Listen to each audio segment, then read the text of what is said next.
The arid lands of Asia, lands of contradiction.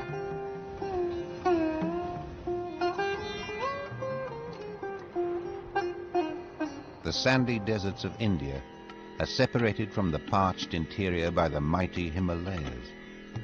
In their rain shadow lie the deserts and dry grasslands of China and Mongolia. The stony Gobi Desert is further from the sea than any place on earth. Fierce summers are followed by bitter winters.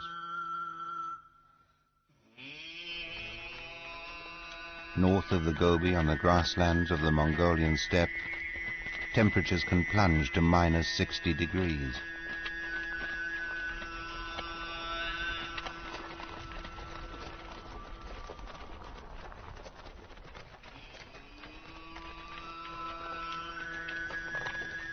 Like the nomads and their domestic horses, the wild animals are tough and resilient. They thrive in the extremes of Asia's arid heart.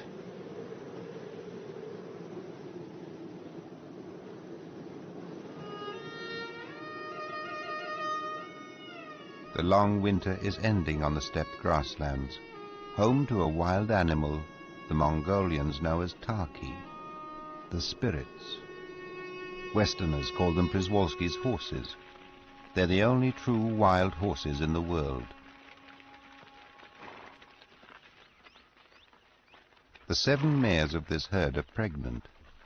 Their foals will be born in a month or 2, in the short summer, when they'll have the best chance of survival. Tarki are distinguished by short, upright manes and stripes on the backs of their legs. They're closely related to the ancestors of domestic horses, but Tarki have never been tamed.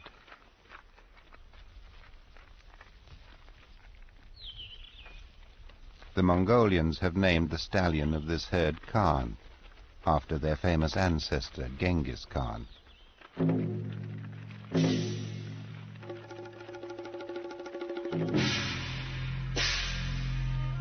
In the 13th century, Genghis Khan rode out from here to create the largest empire the world has ever seen. The Mongol Empire spanned 5,000 miles of grassland stretching across Asia into Europe.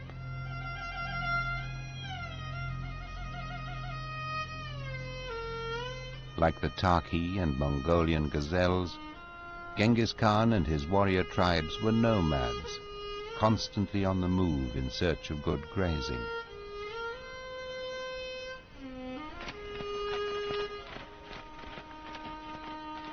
Mongolia remains a sparsely populated land of nomadic herders.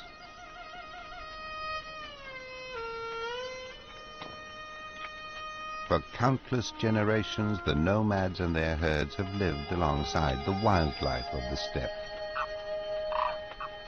To the herders, demoiselle cranes are symbols of good fortune. To harm them would bring bad luck. The cranes have their own strategy for surviving the extremes of the steppe. They escape every winter and return in spring to re-establish breeding territories.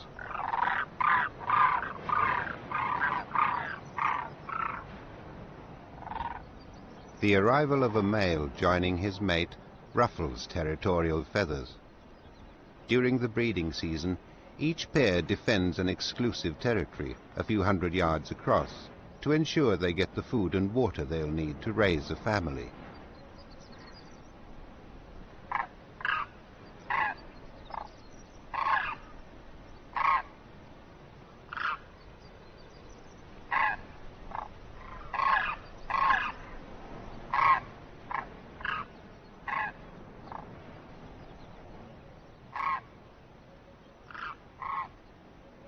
Once they've agreed on boundaries, the couples turn their attention to each other.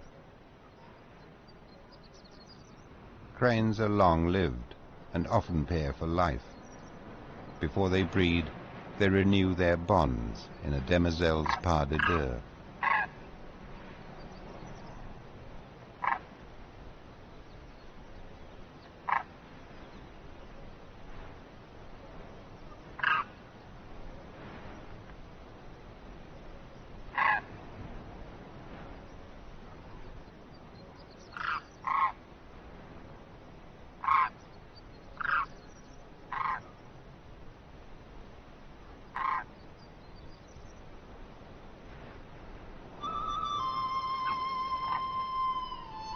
Like all demoiselle cranes, this pair have returned to breed in the valley where they were born.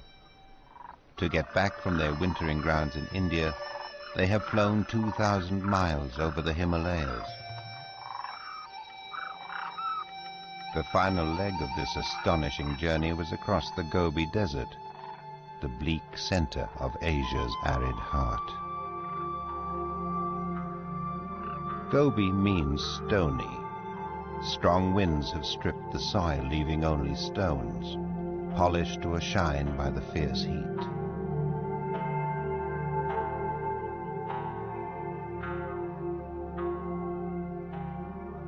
There's very little water.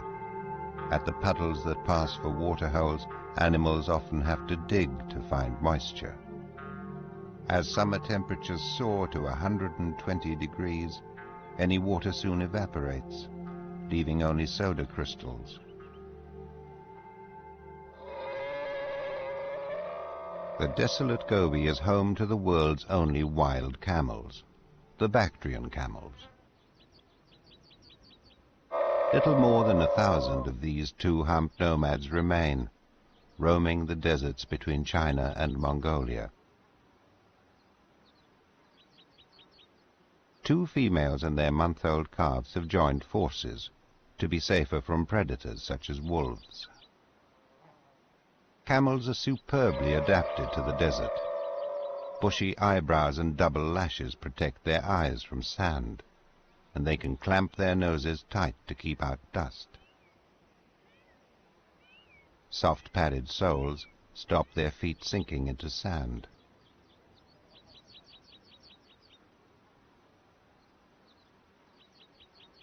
Camels can go for up to 10 days without water. Their humps hold reserves of fat to sustain them while they wander the desert in search of food.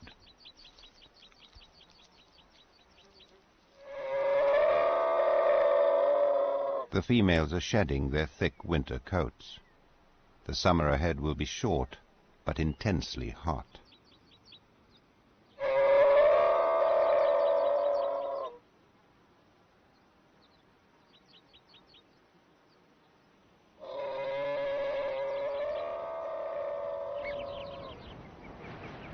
Great gerbils have a different strategy for surviving the desert's extremes. They go underground. The uneven surface of their colony conceals an extensive network of burrows that provide shelter from winter cold and summer heat.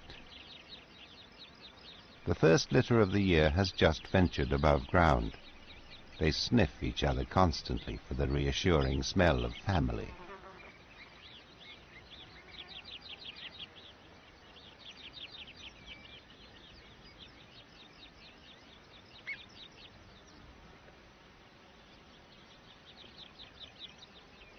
Great gerbils are one of many rodents who've adapted to the desert. They get all the moisture they need from plants.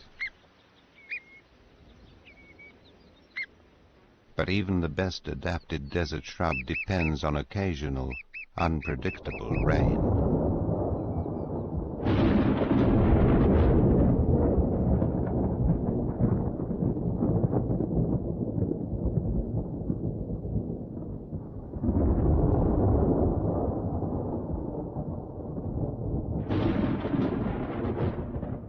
Rain might fall on some parts of the desert and not others. If it comes, it's a blessing.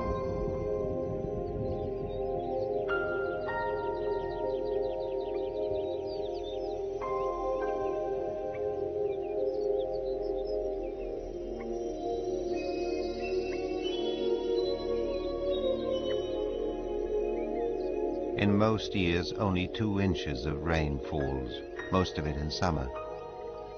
Desert plants can wait a whole year for a single shower. When it comes, they respond rapidly.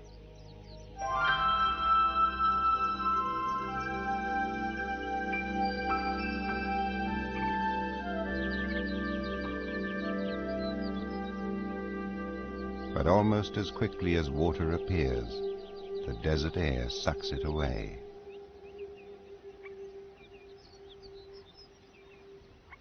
A strange parasitic flower steals water and nutrients from the roots of desert shrubs, enjoying a growth spurt after the rain. But its bright flowers won't last long in the drying wind.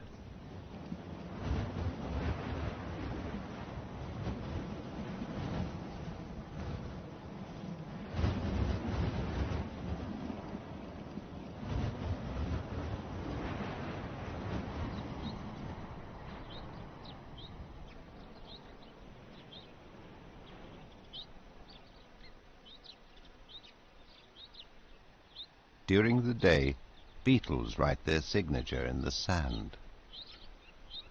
But other tracks belong to animals that come out only in the cool of night.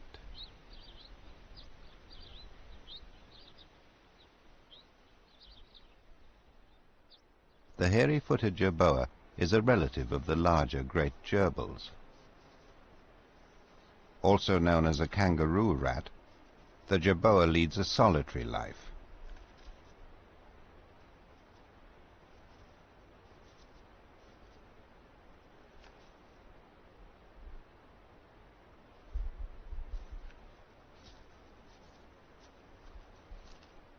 It's much more adventurous than the great gerbils, and may travel more than a mile each night to find food.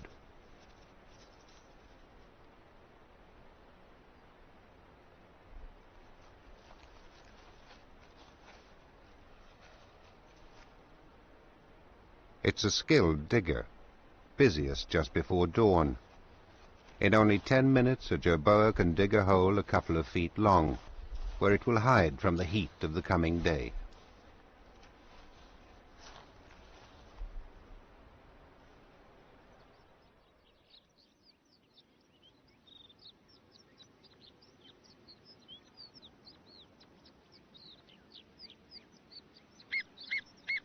Great gerbils are also good diggers. By continually living and burrowing in one place, they reshape the environment to suit their needs. They're like gardeners, turning the earth, fertilizing it with their waste, and living off the plants it nurtures.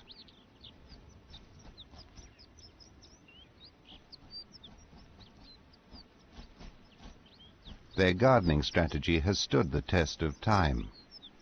Although each gerbil only lives for 2 to 4 years, some of their colonies are centuries old. Gerbils are great hoarders. They stockpile in spring in case there's a summer drought, and in autumn they accumulate for winter.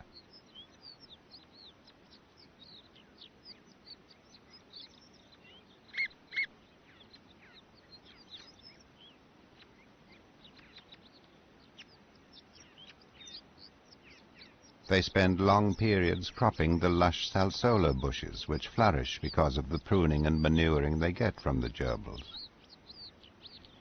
The youngsters grow quickly and soon learn to harvest for themselves. They must also learn to keep an eye out for danger.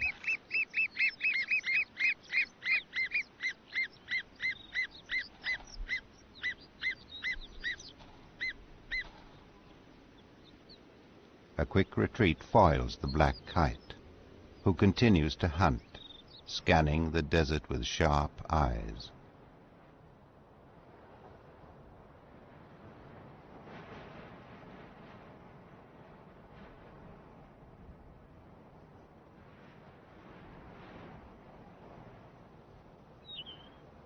A female buzzard hovers above her nest as her paler mate delivers his catch.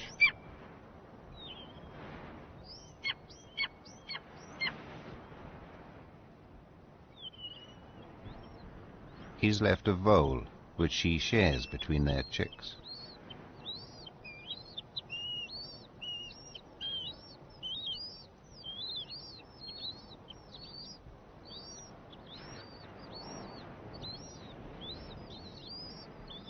Birds of prey are feared by all small desert animals.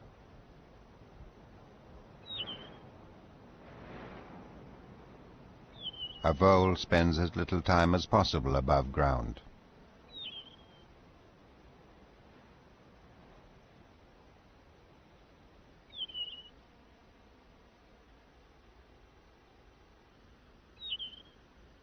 A lizard relies on camouflage and stealth, which sometimes isn't enough. A luckless lizard is lunch for the buzzard chicks.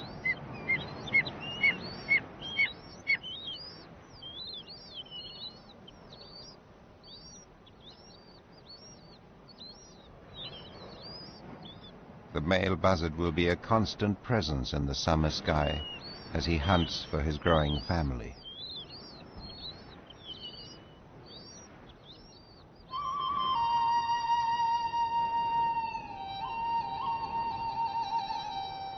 Summer starts later on the more northerly steppe where the demoiselle cranes are just beginning their family. Their nest is a simple scrape of pebbles in short grass.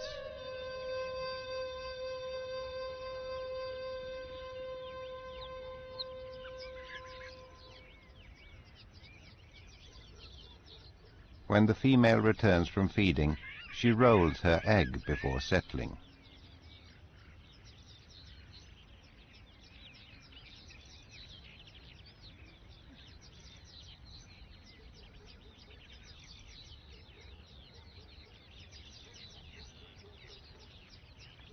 She'll incubate the egg for a month while her mate patrols their territory.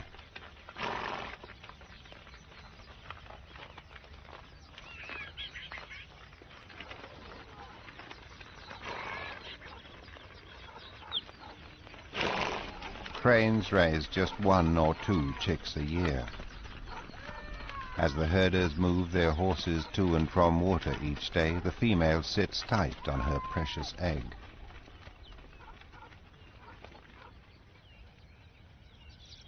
Khan and his herd are feeding on lush summer grass by a small river.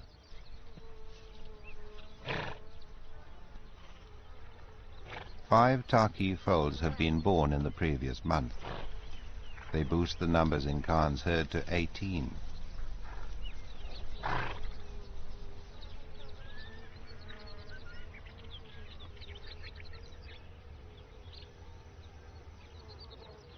Life seems idyllic, but it hasn't always been easy. In 1968, Przewalski's horses were driven to extinction in the wild. Since the early 1990s, animals bred in zoos have been released in areas such as here, in Huste Nuru National Park, now home to more than 100 wild Taki.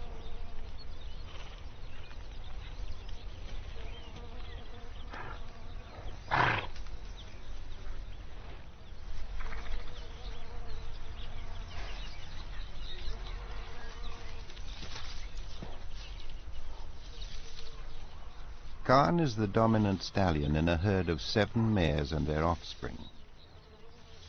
There's a clear hierarchy within the group, but there are also strong bonds between individuals, which they reinforce by mutual grooming. A low-ranking horse who tries to join in is chased off.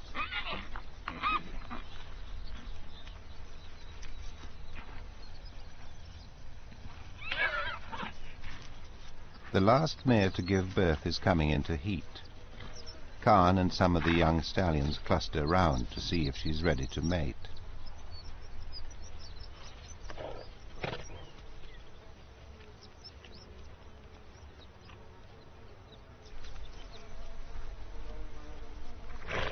Khan's sniffing tells him she's not yet ready.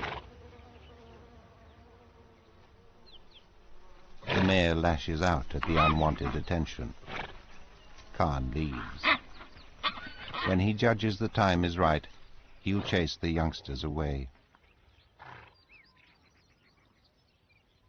Domestic cows have also been attracted to the rich grazing.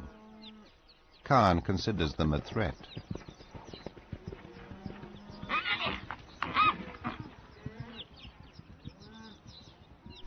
Cattle compete for food, but it's Mongolia's 3 million domestic horses that pose the greatest threat to the Taki's long-term survival.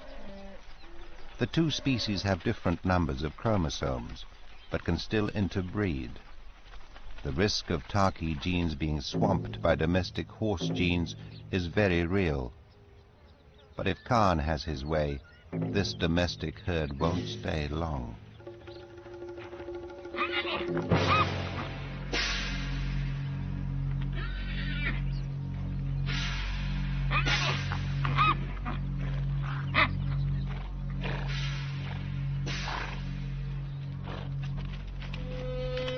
For today, at least, Khan is the winner. He asserts his supremacy with a pile of dung.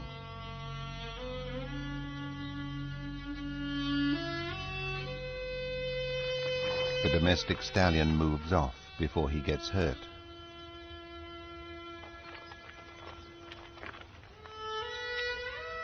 The Tarki's grassland home is shaped by another much smaller animal. Marmots are the rodent gardeners of the steppe.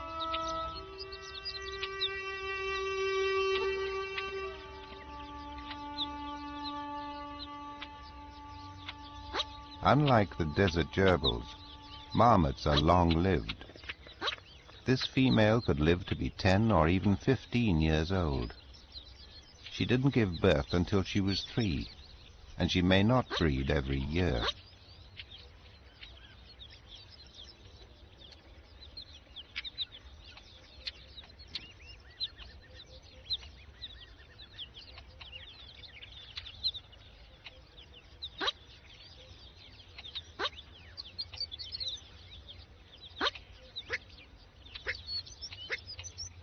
Marmots face many threats. The most serious comes from herders, who kill more than 1 million a year for fur and food. Because demoiselle cranes are symbols of good fortune, that's a danger this chick won't face. Within hours of hatching, it's following its parents. The adults are looking for seeds and insects for their chick. Dung from the domestic herds is a rich source of beetles and worms.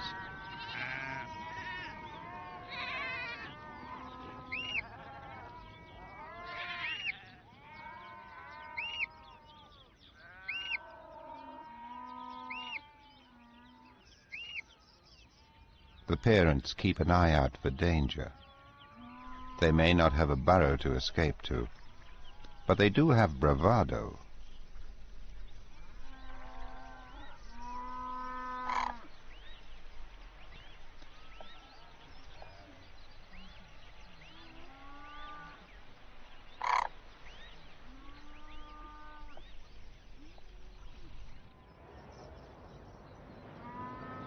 The cranes are in a race against the seasons.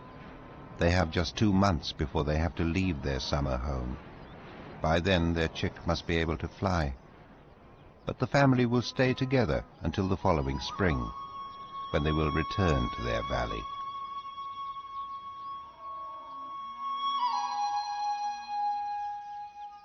The end of the short summer is already in sight.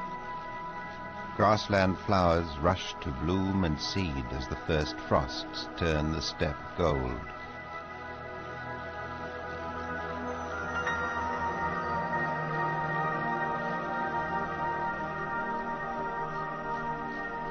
Fat and well-fed, the young marmots are ready to hibernate as soon as the first snow falls.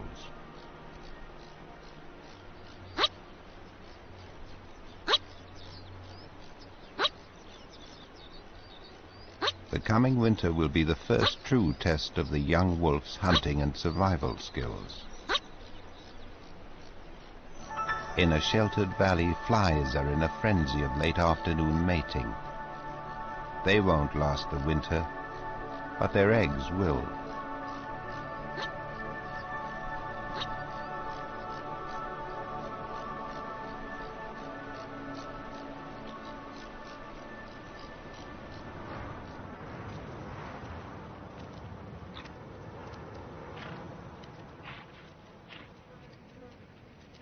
Two Tarki are braving the swarms to feed on the rich valley grasses.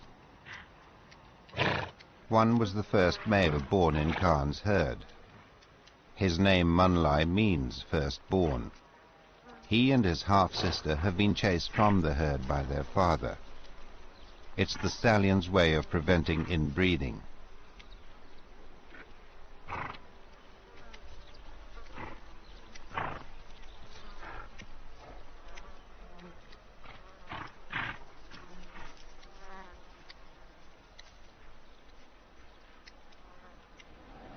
High on a windy ridge away from the flies, Khan feeds with his group.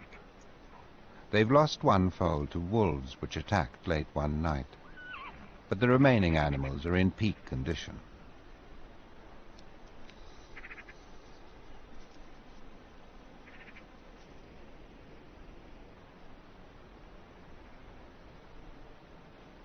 The 4 surviving foals are growing their first thick coats.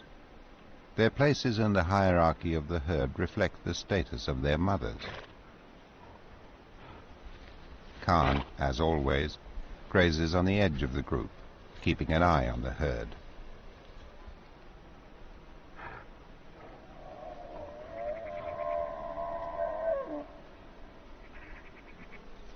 The herd instinct is very strong. Manlai and his half-sister have teamed up for company as they search for another herd to join. But they'd rather be back with their family. Khan sees them coming. He heads off to drive them away again.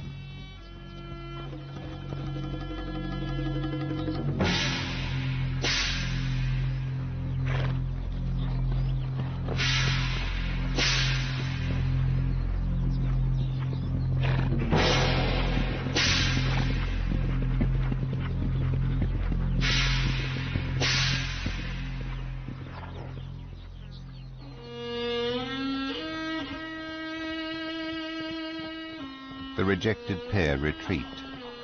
Their father is too fierce to confront. They'll keep looking for a home. The search will be hardest for Manlai, who'll have to challenge a stallion for control of a herd. Unsettled, Khan moves his mares away, pushing from the back.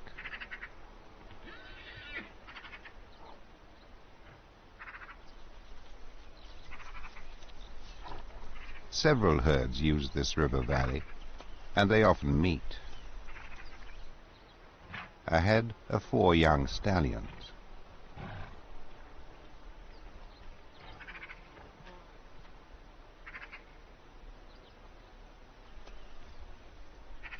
The bachelors have their eyes on the mares. They just continue on their way.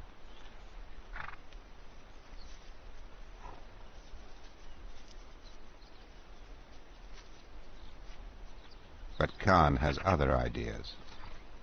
He'll tolerate potential rivals even less than his own adult children. He quietly places himself between the stallions and his band.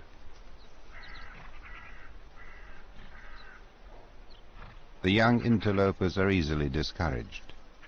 They're not yet ready to pick a fight with Khan.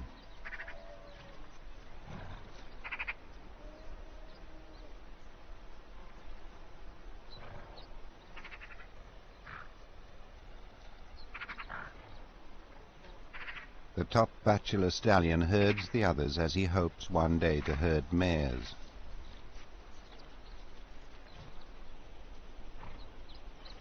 Khan asserts his authority, rounding up his group.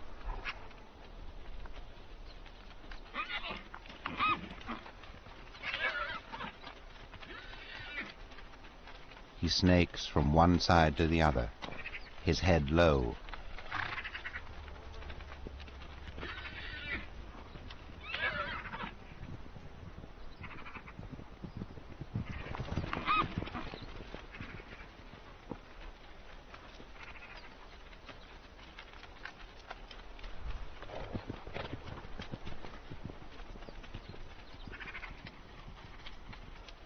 The mares are strong-willed and lash out.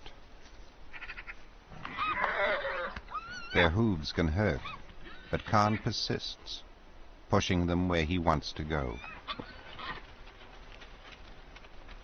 Khan has controlled this herd for 5 years and is still in his prime. One day he'll be toppled by a younger, stronger stallion, but for now he's secure.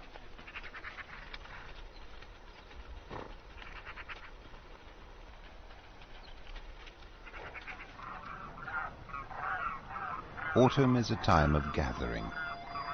Families of demoiselle cranes feed in big flocks as they prepare for their migration back to India.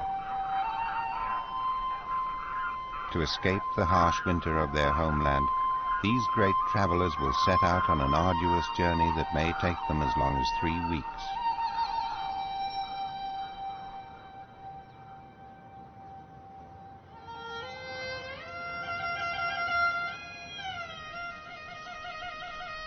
Huge herds of Mongolian gazelles, up to 30,000 strong, also gather in the grasslands. They've spent the summer in smaller groups, grazing where they can. But the coming of the rut brings them together.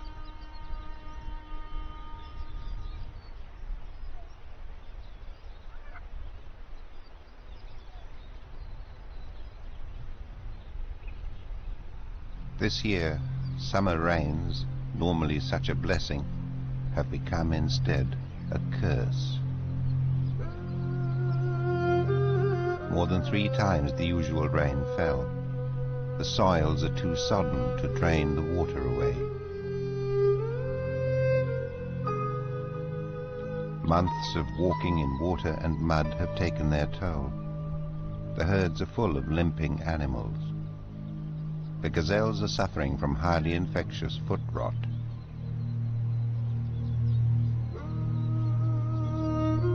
The painful rot starts on the soles of the feet. The sick animals lose their appetite and are eventually unable to walk.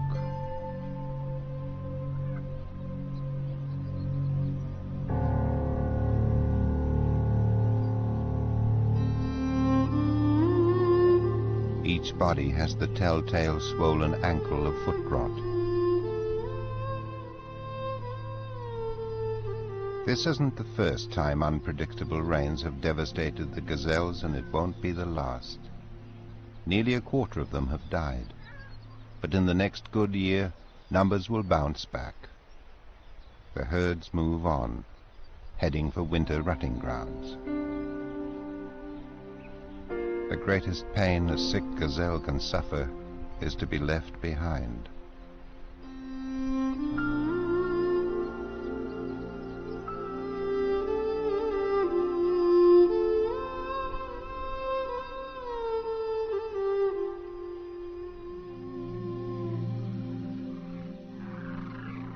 High above the Himalayas, 4,000 demoiselle cranes arc across the highest mountains in the world. They've already flown 1,200 miles and climbed to an efficient flying height of 23 or even 26,000 feet.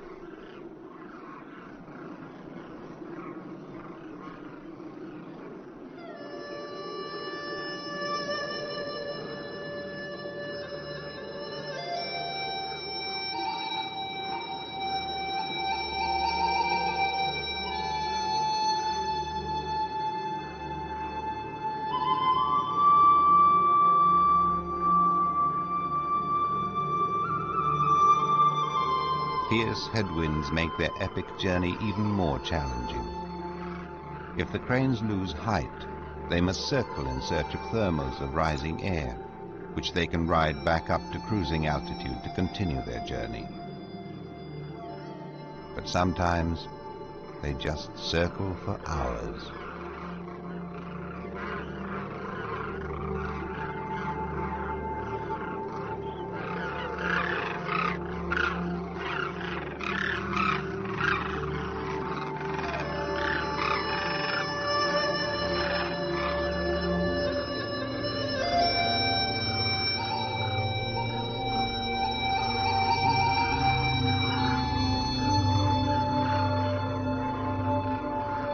Cranes still have 600 miles to fly before they reach their wintering grounds. The deserts of India are very different from the land of their birth, but they have many reminders of their homeland.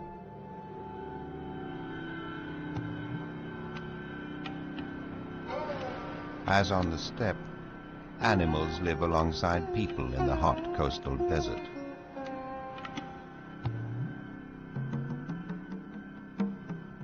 Chinkara, or Indian gazelles, are related to Mongolian gazelles. The shifting, waterless dunes can only support small groups of Chinkara. that get all the moisture they need from plants. Males mark out small mating territories by rubbing bushes with scent glands on their foreheads. They also leave small piles of dung as claims of ownership.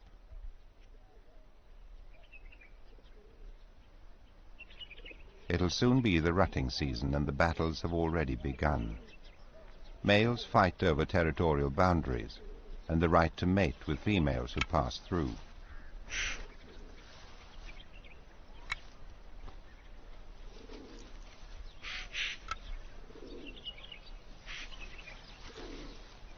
As the rutting season gets closer, the contests will become more intense.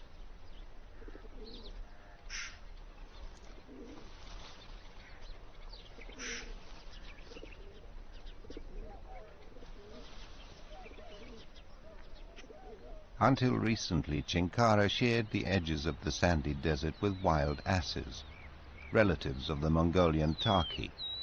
But the asses, or gorku, are now only found on salty mudflats known as the Ran, the desolation.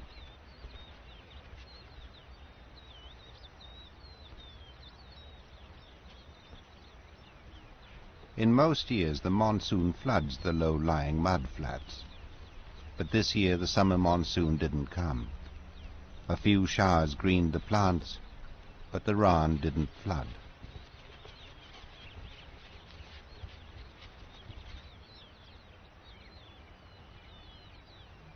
Herds of females and their young returned to the mudflats each morning.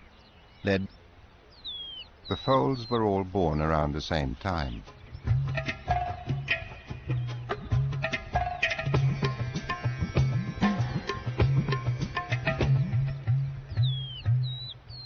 The mares seem reluctant to let him get close, but he persists.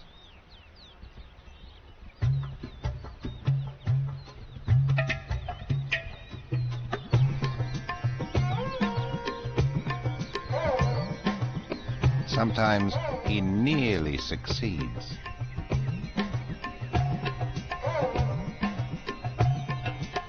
But it's mid-afternoon before he gets his first mating.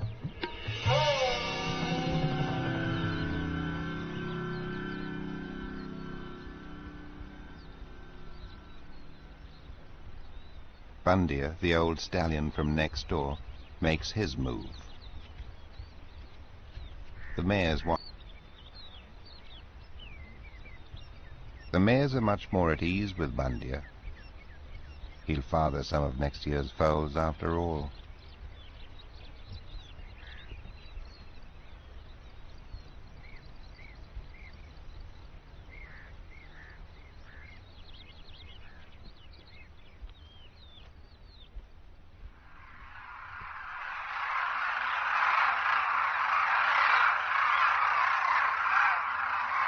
The demoiselle crane's breeding season is well behind them.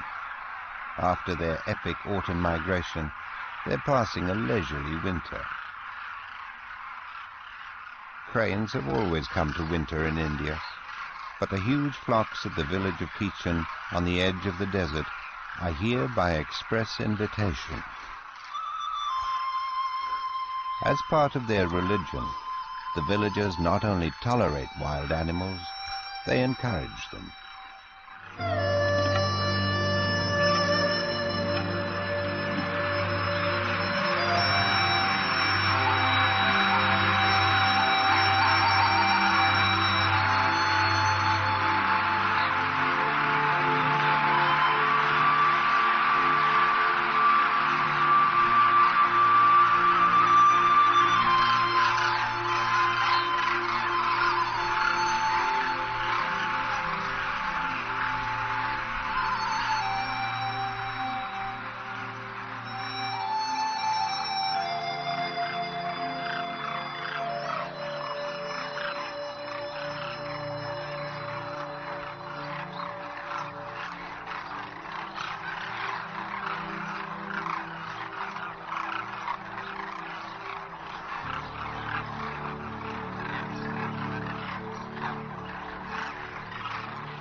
The paler-headed cranes are juveniles, spending their first winter in India. When they return from Central Asia next year, they'll bring young families of their own.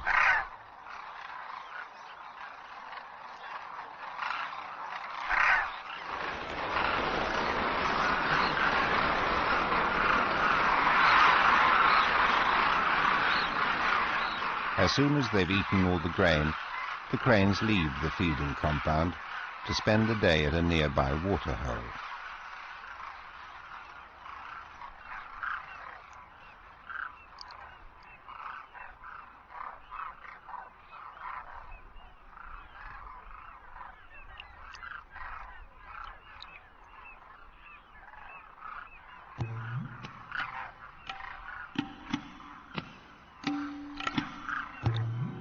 It's too hot and crowded in summer for cranes to breed here, but the Indian desert is a perfect winter resort.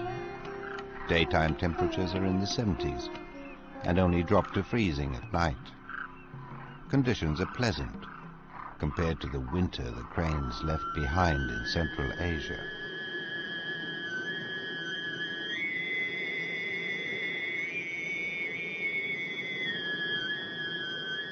The arid heart has been gripped by wintry cold for 3 months, and there are still 3 months to endure.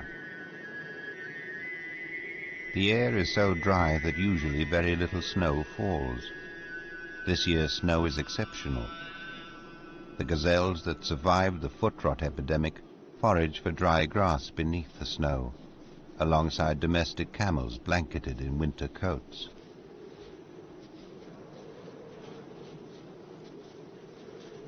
Temperatures are often in the -20s and can plunge to -60. They're pushed low by the huge Asiatic anticyclone which covers the continent through winter, and by icy wind sweeping down from the Arctic Circle.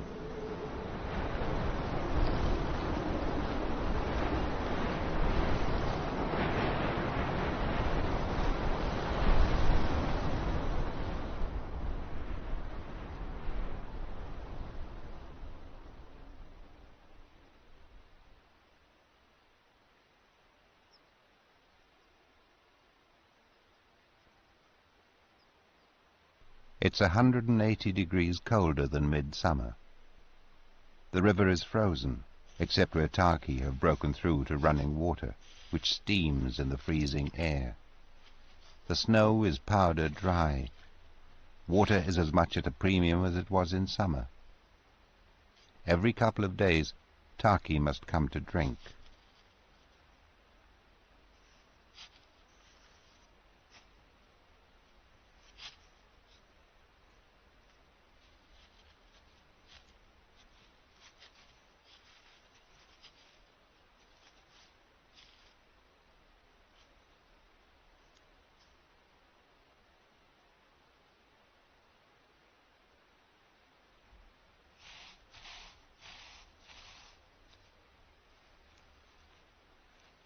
Food is hard to find beneath the snow. Although the Taki have kept their good condition from summer, with more than 3 months before winter ends, the hardest time is yet to come.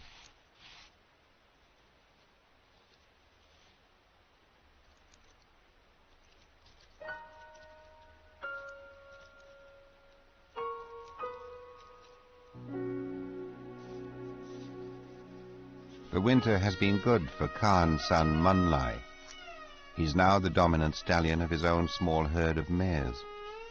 He inherited them by accident when their dominant stallion was overthrown. The mares didn't want to join the victor's herd and instead chose Munlai. In the coming season, Munlai the firstborn will sire his own first foals.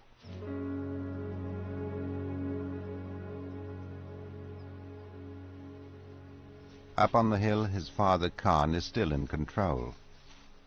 His herd has increased with the arrival of the 4 bachelor stallions whose presence, for the time being, he seems to tolerate. Perhaps greater numbers give better protection from wolves, who are now lean and very hungry.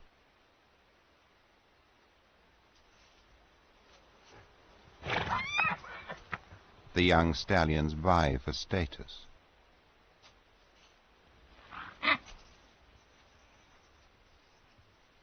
The bachelors take a special interest in Khan's dung.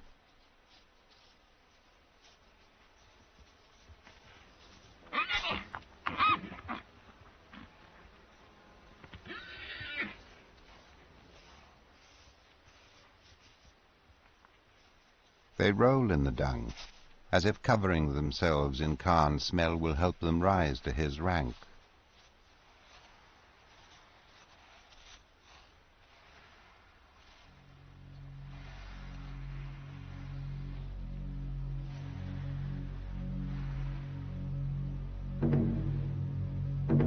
Khan is still the dominant stallion. One day a challenger will overthrow him, but the Khan dynasty is secure. Already his daughters are producing the next Taki generation, and his eldest son leads a herd of his own.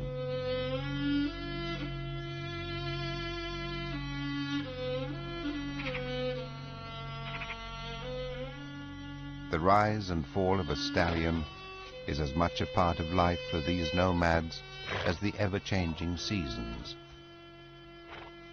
These spirits of the steppe know that just as winter began, so it will end, and the summer to come will bring new life to Asia's frozen heart.